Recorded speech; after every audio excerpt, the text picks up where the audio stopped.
Today I'm going to be presenting our paper Ashwa Chain, a fast, scalable, and strategy-proof committee-based blockchain protocol.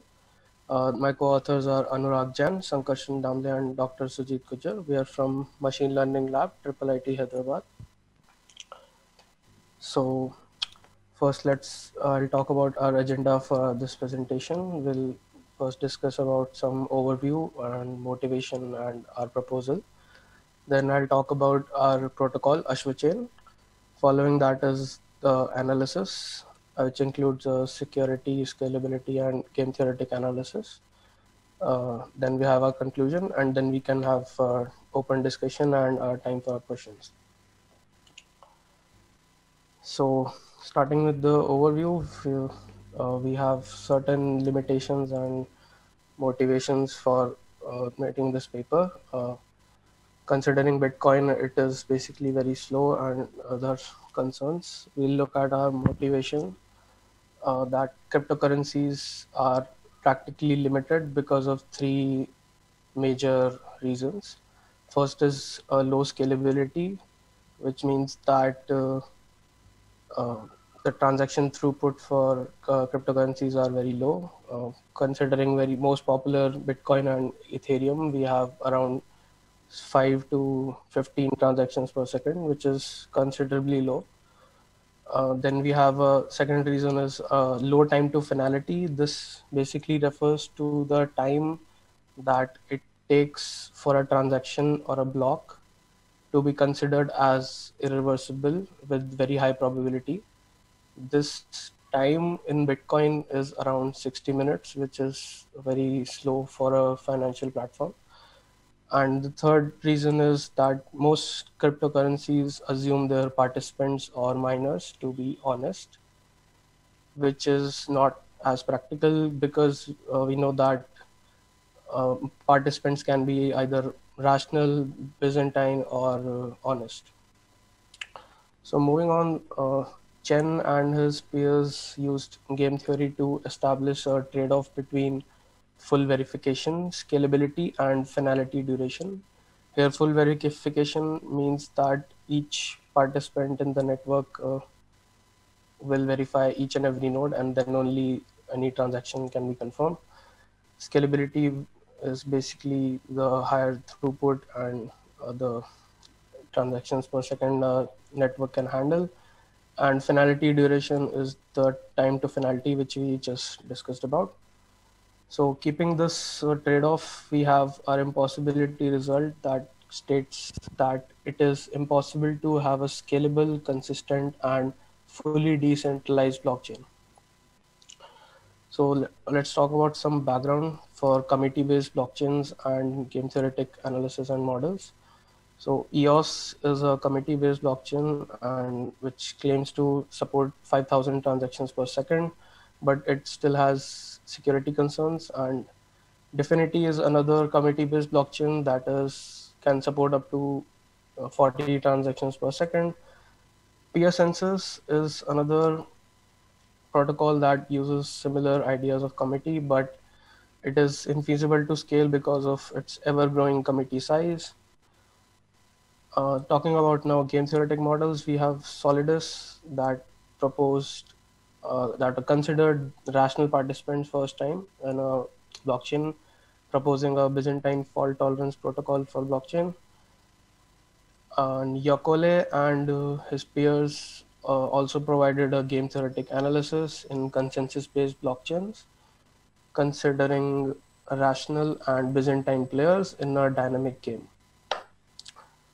So keeping this background and our impossibility result in mind, we propose our protocol keeping the following things in mind. We have a balance between centralization and decentralization.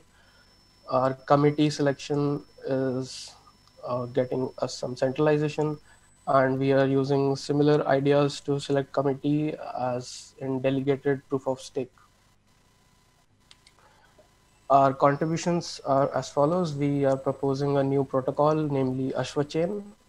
Here, Ashwa refers to a horse in Sanskrit, which is very fast. So Ashwa chain can handle up to 300 transactions per second. and it has a negligible time to finality. And one of the key features in Ashwa chain is that computational work is independent of transaction block confirmations. And then we will also provide scalability, security, and game theoretic analysis for the same. So moving on to our protocol, we have first our network model. We have considered a peer-to-peer network consisting of participants or miners. And these miners basically control the identities in the network. So these identities are the ones which are running our protocol. So these identities are just a public-private key pair, and on a high level, our protocol consists of two layers. First layer is proof of work blockchain layer, and the second layer is agreement layer. Moving on to our protocol, we can see that um, first we have proof of a blockchain layer that will select a committee, and then this committee will run in the agreement layer, and which is running our protocol. So the first layer is proof of a blockchain layer, and it's basically responsible to provide Sybil resistant identities to the agreement layer. The key idea behind this is that proof of work, the computational resources required to solve the proof of work puzzles are very hard to get, and they may not be scaled at will. So thus providing us with Sybil resistant identities. High level overview that how it works is it basically maintains a blockchain running a proof of work consensus protocol. This can be either any blockchain like Bitcoin or Ethereum or anything running proof of work consensus. Uh, in each block is of the form consisting of four components, which is basically the hash of the previous block, the difficulty of the network, the nonce, which is the solution for the proof of work puzzle, and the public key of an identity. So basically, a miner will choose an identity. It will put that identity in a block and mine the block and broadcast it to the agreement layer. Then we have a next layer, which is agreement layer. This is basically responsible to maintain consensus, that is a fork resolution and transaction confirmations. So the purpose of this layer, how it works is that it will maintain a shared state among all its identities. And by running a PBFT agreement protocol, agreement layer is maintained by a committee of these identities, and the size of this committee is NC. We refer to the identities present in this committee as validators. So this shared state that is being maintained in this layer is can only be modified by a predetermined operations, which we will see in the next slide.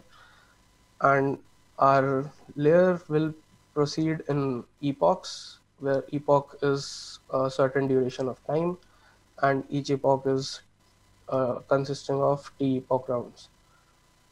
So now we can see the shared state and the operations that we just discussed about. So the shared state basically consists of operation log, account balances, and the proof of a blockchain layer copy, a committee blockchain, which basically will store each and every identity of the committee in the form of a blockchain for each epoch. And then we have our transaction blockchain, which is basically the record of balance updates. Then we have our predetermined operations. So there are three operations basically, which add first is that proof of work block, which will add the block proposed from proof of work blockchain layer to the agreement layer. That will update the POW chain state. Next, we have our TX block operation, which basically is responsible for transaction confirmations, and this is the main transaction blockchain maintained in the TX chain state. And then we have the third operation, which is a committee block, which will add the list of committee members block by block in the COM chain state. So this is a high level overview of our protocol, which we just talked about. You can see there are uh, miners are mining blocks with the identities or the P of I, and these identities are then being proposed to the agreement layer and being accepted, and then they join the agreement layer as follows. So moving on, we have our analysis. First, we'll talk about security and scalability, and then game theoretic analysis. So our security analysis, we first define our adversary model. We consider an adversary A, which is controlling alpha A fraction of computational resources, and the remaining all the resources we consider by controlled by a meta entity H. So basically, the goal of the adversary is to control more than NAG identities.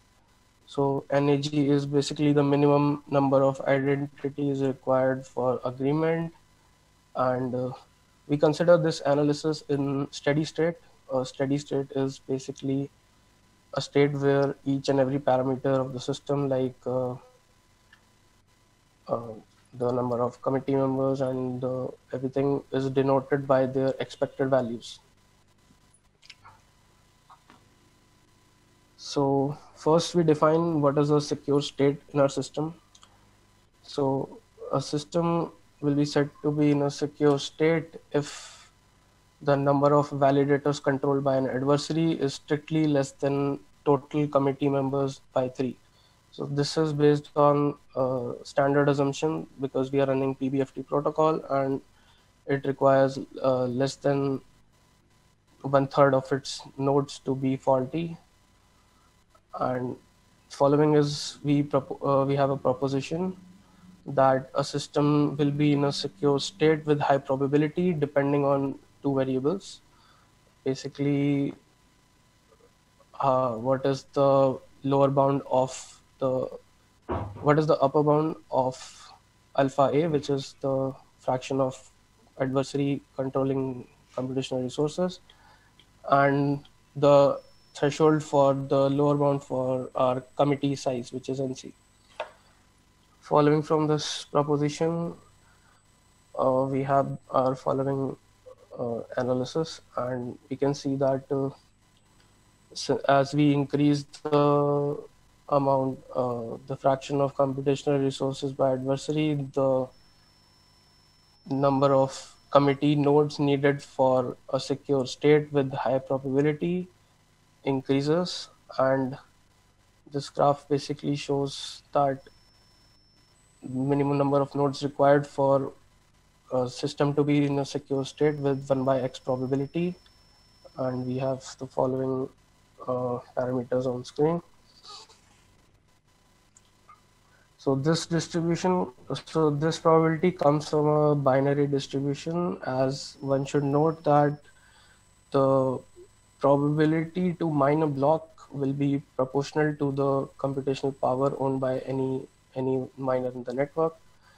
So considering an independent events, and the probability is proportional to the computational power, we have the following uh, graph for our analysis. Next, we move on to scalability analysis. We can support Ashwa chain can support up to 300 transactions per second with high probability of secure state, as we just saw. So considering the following parameters, if we consider 18% power in the hands of an adversary and our committee size of 90 nodes or identities, we get our probability of secure state system in a secure state to be as follows, which is less than 1 in 5,000. And for these parameters, we get 300 transactions per second. One should also note that in Bitcoin, if we consider 10% power in hands of adversary, the probability of Bitcoin in secure state is 1 in 5,000. So we can compare that to Bitcoin. So Yakin and his peers showed that this PBFT can scale up to 300 transactions for 90 identities in their analysis for various protocols like proof of work and proof of stake and PBFT. So moving on to a game theoretic analysis, we have considered miners to be strategic, and these miners can be of three types: honest, rational, and Byzantine. Honest players will always follow the protocol, they never deviate from the protocol. Rational players will follow the strategy which will yield them the highest utility, and Byzantine players will compromise the system irrespective of the utilities they obtain. So we consider our analysis in Bayesian Nash equilibrium. We have the following assumptions. We consider that each rational player will incur a cost k if any malicious block is accepted. The premise behind this is that all the rational players have invested some resources and stake in the system, and they must incur some cost, because if any malicious block is committed, then the entire ecosystem of the currency gets harmed, and then based on that, this cost is assumed that they will incur a cost of k, and the objective of Byzantine players is to minimize the utility of rational players, and they prevent the protocol from achieving its goal, regardless of the utility and regardless of the cost they incur. So we have modeled the following game: the set of miners, the types of miners, the strategy vector, and the utility vector. So we claim that the probability of an invalid block being accepted for a certain miner is when it's following a strategy of validating a block is less than when it is not following the strategy of validating a block.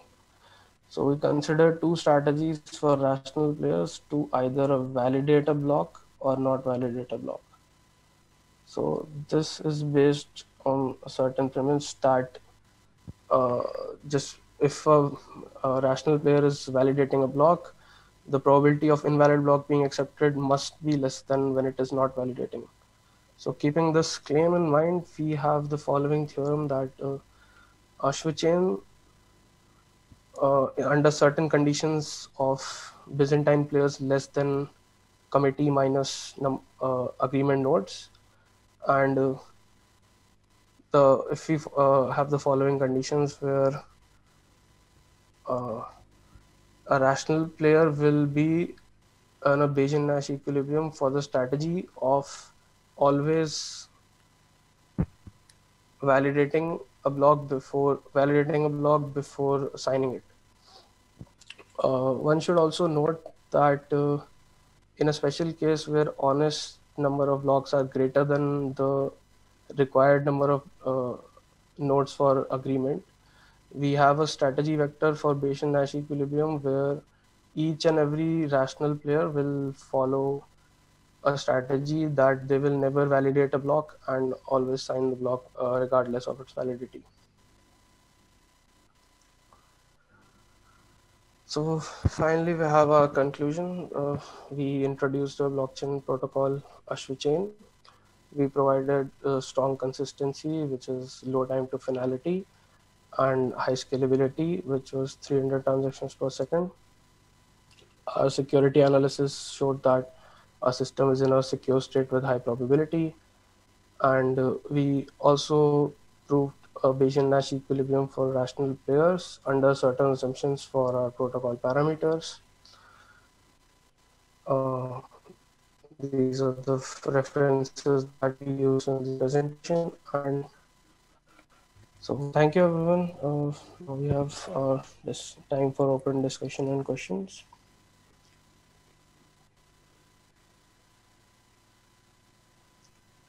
Thanks. See if the audience have some questions. Yeah. Yeah. I have some. Just to clarify, when you talk about the Bayesian-Nash equilibrium, what is the underlying Bayesian distribution that you're assuming? What is the underlying Bayesian distribution? Yeah, in order to have a Bayesian-Nash equilibrium, there is a Bayesian distribution Yes. imposed on the planar utilities, right? So what is the Bayesian distribution that you consider? We have uh, I have not made it in a presentation for now, but we are considering Bayesian Nash equilibrium is basically if intuitively we have considered that if the each player will follow a strategy which will yield the maximum amount of utility regardless, keeping in mind the expected utilities for other participants.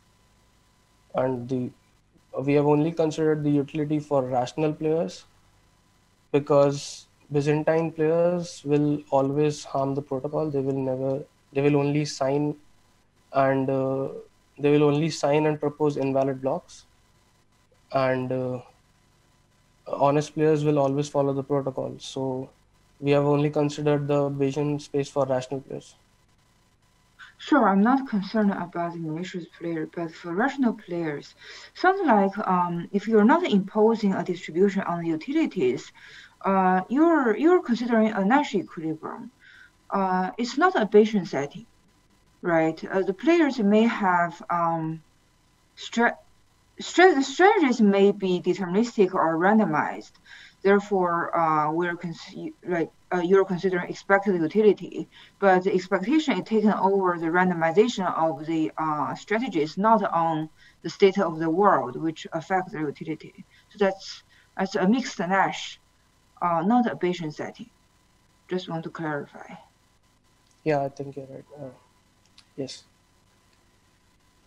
Okay. I'll get back to you on that. Yeah. Okay. Uh, for the malicious block you were talking about, I was thinking about the rationality model. When you talk about the malicious block, do you mean that the block are actually invalid, or do you just mean that the block is proposed by a adversary, but it could still be valid? No, the malicious block is that a double spending attempt or anything that is invalid in a block, which the Okay, block is so considered it's an invalid. invalid block. Yes. Okay, okay, that's clear. Uh, yeah.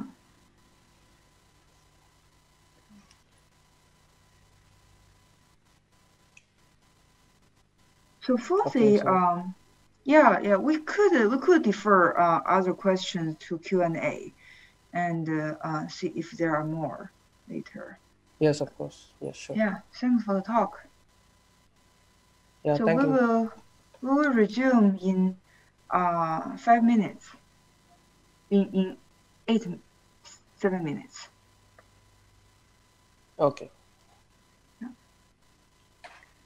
Be back at 8 p.m. in Beijing time. So I should stop my screen share, right? Yeah, you can stop sharing.